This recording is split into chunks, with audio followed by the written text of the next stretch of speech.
We can distract him until... Say no more. Daredevil's the name.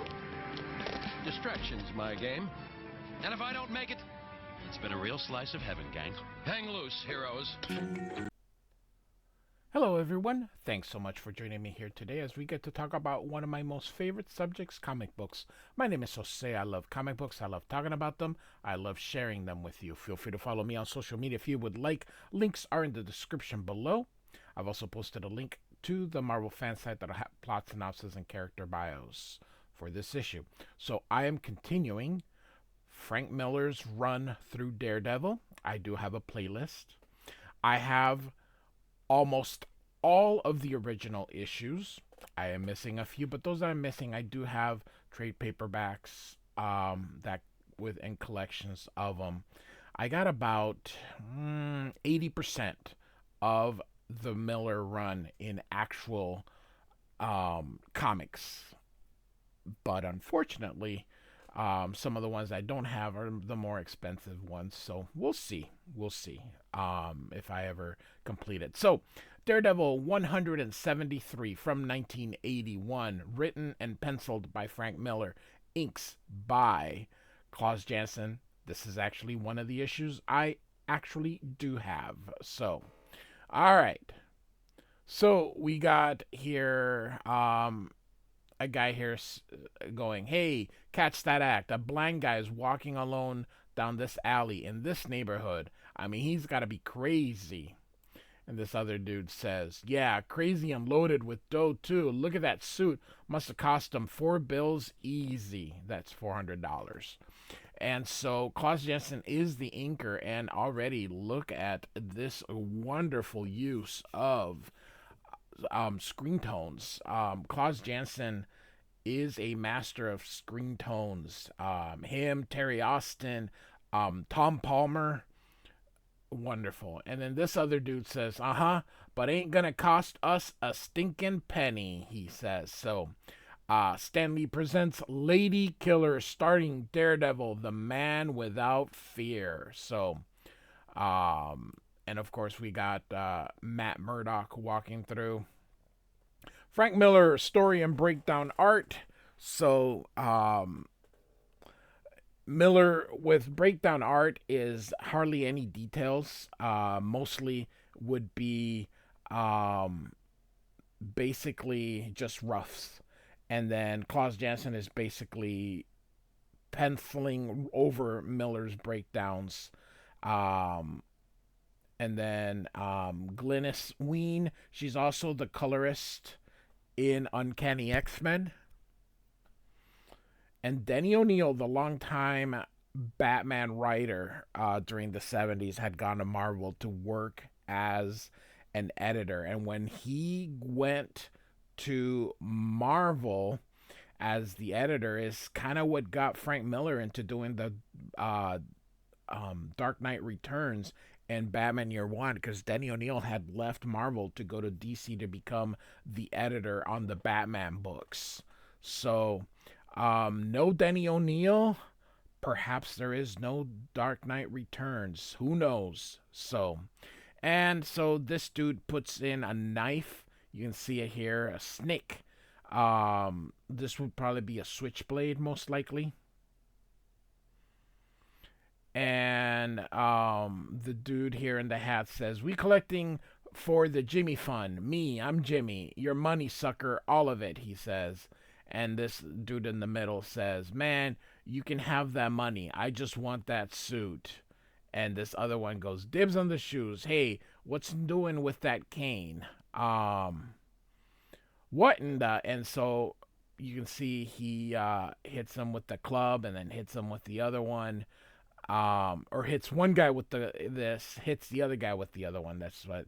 And then throws it at the third one here. You can see it knock him out.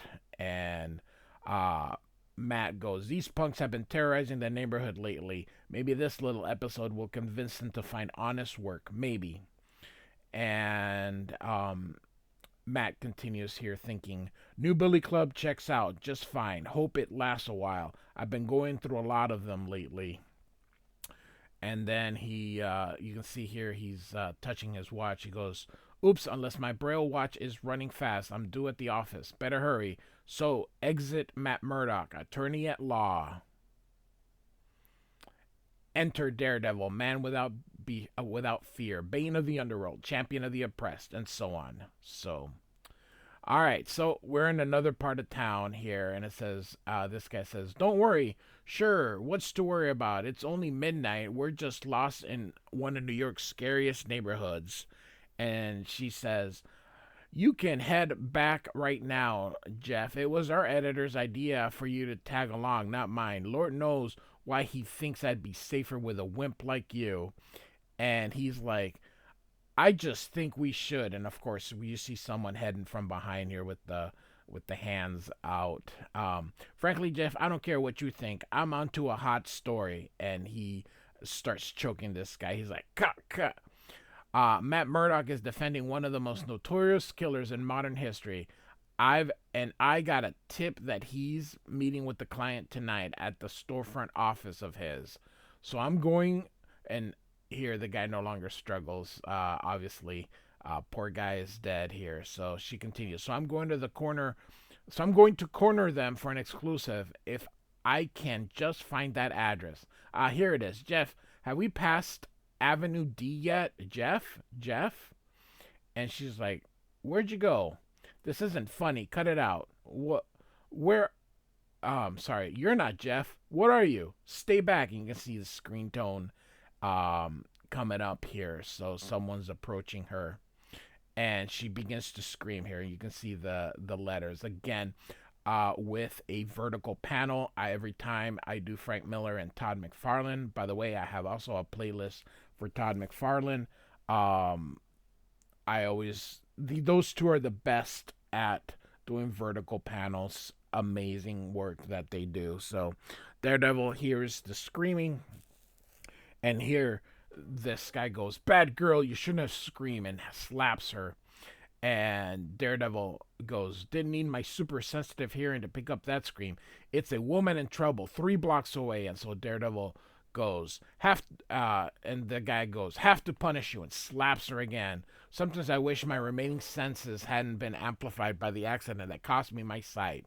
I can hear a vicious beating, the attacker's harsh, guttural voice, and I'm still a block away from doing anything about it." And so, "Down there, it's awful. Please, he's killing her. Someone, please." So some nice citizen says something. Most people just mind their business, and that's why when good people do nothing, man.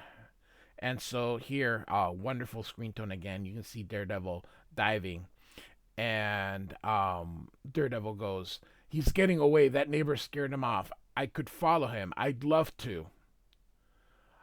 But my first duty is to the victim. He didn't finish either of them off. Not quite anyway. I may be able to keep them alive until the ambulance arrives." And so it says here, soon. If they make it to the hospital, there's hope for both of them. Have to find who did this. And so you can hear the cop saying, "Freeze, sucker." And he goes, "Oh no, we got him, Lieutenant. He was dumb enough to stick around." And of course he's like, "Nice work, Delaney." And Daredevil says, "They collared my client and he couldn't have. What a mess." So this lady goes, "Officer, what's going on here?" "Who's asking?" "I'm this man's parole officer. What are you doing?" And so he says, "They're going to lock me up again, Miss Betsy. They think I'm still bad." And she says, "I believe in you, Melvin. You know I do." And so he goes, "Alrighty then, so I'm touched. But I still got some questions for tall, dark, and stupid here. Like, how come you're..." And so Matt arrives, doing the blind skid, says, "Don't say a word, Melvin. Lieutenant Manoli, unless you want to be brought up on charges yourself, I'd suggest you inform my client of his constitutional right, specifically the right to remain silent." "Don't worry, Melvin. We'll straighten this out," he says. So the next day here, we're in the criminal courts building here, and Matt is speaking here and goes, Melvin, Melvin may match the neighbor's sketchy description of the assailant, Becky, but the rest of the evidence against him is pretty shaky. It's not his innocence I'm worried about, though. It's his state of mind. And so she goes, "What do you mean, Matt?" As the gladiator, Melvin terrorized a Midtown museum a few months ago in a pathetic attempt to win the affection of his parole officer, Betsy Beatty. Since then, Betsy has been working with him, seeking solutions to his emotional problems. That happened in Daredevil 166. Like I said, I have a playlist. Check it out. I did cover that issue. So she's convinced Melvin and me that he can be reformed and that he wants to be reformed. And so she says, "That's wonderful, Matt. He shouldn't be haunted by his past. No one should." And then Matt continues here, but that business last night could undo months of work. If Melvin retreats into that bizarre fantasy of his where he thinks he's in ancient Rome, we may lose him for good. And so Matt comes in and goes, "Melvin, how are you feeling?" And he says, "Caged. Where's Miss Betsy?" he asks. And Matt says, "She'll be in later this afternoon. Melvin, I'd like you to meet my assistant, Becky Blake." And he says, "Hello." And then you can see here that something's up and she faints. And Matt goes, "Becky, what now? Guard, get me a doctor, fast," says Matt. And so an hour has passed here, and we're in the infirmary here. And I love how simple this panel is with just this is absolutely great. It's fantastic. I love this. So part of it is you see there's just the bed, so you don't see any other information. It just tells you you're in the infirmary. But to fill in, instead of just giving you a blank panel with nothing here, look at that. Just the shadow here, and look how they break the shadow, kind of like from blinds. But then here, it's color. Oh, it's just beautiful, beautiful, beautiful. The flower pot here. Oh, so Matt Murdock asks, what was it, Becky? What made you faint?" And she says, It was nothing, Matt. Forget it." And he says, "You were reacting to Melvin. I could tell." And she says, "Look, Matt, I'll be all right. Just drop it, okay?" And so Matt agrees and says, "Okay, then we can go back to Melvin." And she goes, "No, oh please no, Matt, you can't make me face him again, not again." And Matt goes, "Becky, I have to know. Foggy's pulled a disappearing act, so I'm left without a partner. I need your help." And she says, "I've been meaning to talk to you about that, Matt. Foggy's been acting very..." And he says, "Don't try to change the subject. Have you ever met Melvin Potter before?" And she's like, "No, and then pauses.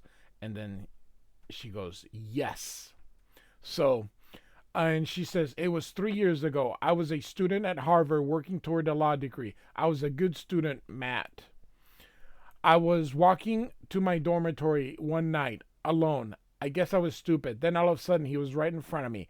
He was big and horrible. He had an awful leather mask. He slapped me hard, knocked me down. Then he started talking to me, telling me I was a bad girl and he had to punish me."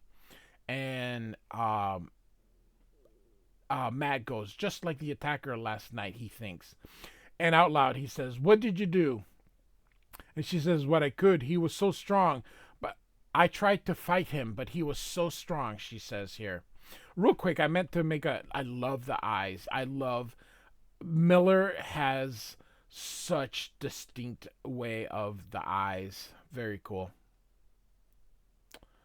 And so we continue here. Love the screen tone again. "I scratched at his face and the mask came off and I saw him. Then he started hitting me all over. I wanted to die, Matt. I really did. When I woke up, I was in the hospital. My legs that's how I got like this. But I could see that his face every time I closed my eyes. Still can't sometimes. Matt, it was him, your client." And Matt says, "He couldn't have. Do you think I'd forget after what did the police do? Becky?"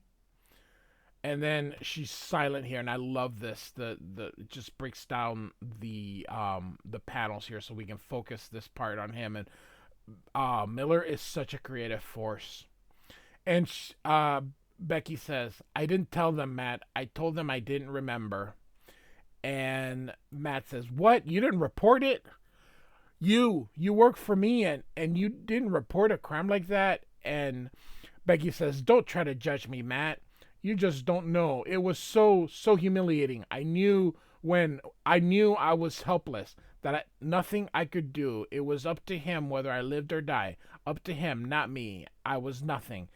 I just wanted to forget it, to escape." And here you can see tears coming out. And he says, "What about the other victims? You probably weren't the only one." And she says, "Don't reproach me, Matt." And he says, "You let him get away." And he says, "Matt, don't." And he just continues, "But you." And she goes, "Leave me alone. Get out of here. Just get out of here." Matt just kind of taken aback, and he does as she says. I want to compliment the colors. They are just absolutely beautiful. Love the color choices.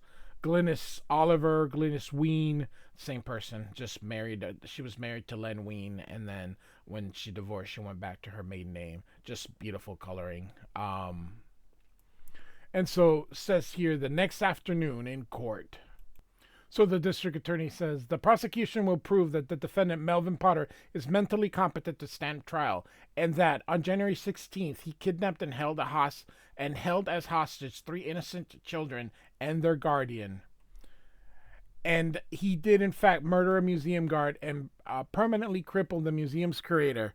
And Matt says, "Your Honor, Miss Lavender has detailed some of the charges against my client. However, she has neglected to mention another charge for which my client is currently being tried by the city's newspapers." And of course, he brings in the gladiator strikes. "Although his arrest last night has yet to result in formal charges, every New York tabloid carries this banner. Headlines such as this: 'I submit that no impartial jury can be convinced on the museum case until this new accusation is dispatched.'" And she says, "Objection, Your Honor. Mr. Murdoch's theatrics cannot obscure." And he says, "Objection overruled. You've got your delay, counselor." And he hits the gavel. And so the prosecutor says, "Stalling won't help, Murdoch. This time I'm going to beat you, Murdoch." And so he says, "They all think I'm still bad, Miss Betsy. It makes me so mad. I could." And she says, "No, Melvin, we believe you. You've got to trust us. I'm trying, Miss Betsy. It's hard."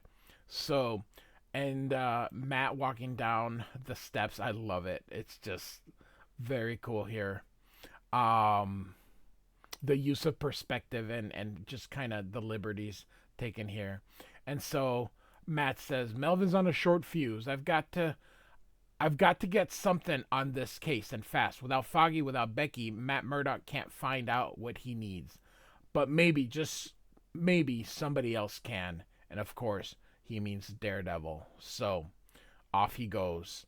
And I love this, just breaking things apart. I love this here too. Just continuing. So he's trying to get some answers with the New York underworld, and he's like, "Nothing, not even a lead," he says, and the sun's about to rise. So then that morning, he's in it says here, Central Park West apartment. So, "Debbie, I'm desperate for Foggy's help. Do you have any idea where he is?" And Debbie here says, "I only wish I did, Matt. I only wish I knew what's wrong. The month after Foggy and I were married was the most wonderful time of my life. But then Foggy started behaving strangely, started staying away all night, and snapping at me for no reason at all." Love, again, the screen tones. Every time I see screen tones, I just I love how they cut into them too. So I've begged him to confide in me, Matt, but he won't. He's going to pieces. So am I. Oh, Matt, I love him so much. And he says, "So do I, Debbie. And so he comes in, and Debbie says, "Foggy, darling, what is it?" And he says, "Get out of here, Murdoch. Leave my wife alone." And Matt says, "We've been friends for years, Foggy. Whatever's wrong, there must be something I can't." And he says, "You can get out now. I don't need your help, mister. I don't need you, so take off." And he says, "All right, but," and he's like, "Just go." And so as he's walking out, let's see, I've lost my partner, I lost my secretary, and I haven't a lead on who attacked those reporters. Cheer up, Murdoch. Things can't get any worse, can they? Hey, what's that? And so there's a reporter saying, "Just in a midtown jailbreak, police have scaled a full-scale manhunt for Melvin Potter, better known as the Gladiator." So, Detective Lieutenant Nick Manolis of Manhattan's South warns that Potter is extremely dangerous and promises to recapture him swiftly. However, one voice has been raised in Potter's defense, that of his parole officer. And this guy here says, "Get a load of this." So we're being blogging. "Miss Beatty, you maintain that Potter is not dangerous." And she goes, I like it. First, that stooge gets himself blamed for you, and then he breaks out of jail. And guess what I'm thinking now? And she says, "You mean?" I'm thinking that if this man is obliging enough to give me this kind of opportunity, well, I'd be an ingrate not to use it. You mean Melvin is not a killer, not anymore, despite his crimes. He's just a lonely, confused child inside. He's incapable of unprovoked violence. Right, tonight I'm going to have a good time. Hey, she's a cutie, ain't she? So, here comes the Gladiator. He sees his costume. He breaks it out and grabs it. And he goes, "It's not too late, Melvin. We can still work this out." And he goes, "You." And so Gladiator says, "Go away, Matt. I'm just doing what I got to do." And Matt says, "Melvin, we've come so far. I know how much you want to be well, to go straight. We can help you, Betsy and I." And Gladiator says, "I've been trying, Matt. I've been sitting in that courtroom listening to them say those things about me, feeling my guts churn up, wanting to rip them all to pieces. They hate me. They all hate me. So I'm going to hate them back," he says. "I'm not letting you off that easy. If you want to become the Gladiator again, you'll have to get past me." And Gladiator kind of looks at you. "Past you? Look at you. You're just a skinny little blind guy. I'd break you in half. It'd be easy." And Matt says, "Is that what you want?" "Why not? I'm the Gladiator. The Gladiator," he says. "When I'm wearing my armor, I'm unbeatable. And then he looks at it and stares at it and puts it away, and you can kind of see Matt smiling a bit. And then he tosses it and he goes, "I'm all alone. Help me, please." And so there's a doorbell ringing. Of course, we can see who it is. And she's putting on her robe, and she's like, I'm coming. And she opens it up, and he goes, "Hi, Betsy, want to play?" And he snaps the security little chain link fence or chain link thing here. "Now, stop that. You'll wake up the neighbors," as she screams. "I said stop screaming. Oh, you're a bad one, aren't you? I have to punish you. Hey, that lamp, watch out, you'll," as she gets it here, or tosses it. "Where'd you, oof." And so you can tell he slips. I love the purple being used here. Man, Miller's also really good at silhouettes. "You do want to play," the guy says. Come out, wherever you are." And so she uses does she throw some, that's water, but from where is that? Did she just throw up? I don't know. She throws him some water. Oh, a fire extinguisher. Okay. And so fire extinguisher. You're a clever little witch. Am I warm? And so you can see the knife here. And so she grabs it. "I'm not talking. That's against the rules, you naughty, naughty girl. I'm going to kill you." And so look how little the hands are. The hands are definitely not drawn to scale. They're tiny. Look at that. And so she cuts him here, and he says, "You cut me," and then punches her. "Hey, what's going on there?" What what is it, Bill? Sounds like trouble. Somebody's broken into Betsy's apartment. You hear that scream? So all the neighbors are coming out. I love the guy in the undies. Betsy, you're right. Hey, look at the window. And he gets out. Betsy, Melvin's turned himself in. What's going on here? And the cop, oh my God, Manoli. Stay out of this, hornhead. I was attacked, Daredevil. It may have been the man who assaulted those reporters, he says. Did you get a good look at his face? Not his face. He wore a mask, but I recognize his clothes. His clothes and the way he talked. He's a sick man. As a social worker, I've dealt with his kind many times. Usually they only hurt themselves, but there are a lot of people like him, enough to, in fact, to support several local hangouts. Maybe you can find them. And so here is the local hangout. Man, it's been 3 hours. What kept you?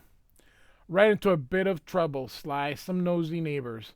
Things are getting hot. We'll have to skip town. And she says, where to? Maybe Boston. We had some good times there. Your good times are over. Off panel, most likely Daredevil. And it was. It took 2 hours and 6 joints like this to find you, mister. Finish your beer. You're coming with me. And he says, back off, Long Johns. I'll break your face. And he picks him up. Try it, please. And this guy's like, hey, somebody's messing with Mikey. Guess he don't know how many friends Mikey has. Let's teach him. And so Daredevil hits this guy, or these two guys here. You put your foot in it this time, Murdoch. No idea he was so popular. Rush him. He can't fight us all. Rough crowd. Too many of them. He kicks this one here. And he sends Daredevil to the ground here. Got him. We got him. So you see here, they're all holding him. That's right. Pin him down. Hold him down. He's a strong one. I bet he's strong. He's a high and mighty superhero. Let's show him some respect. And they all toss the beer at him.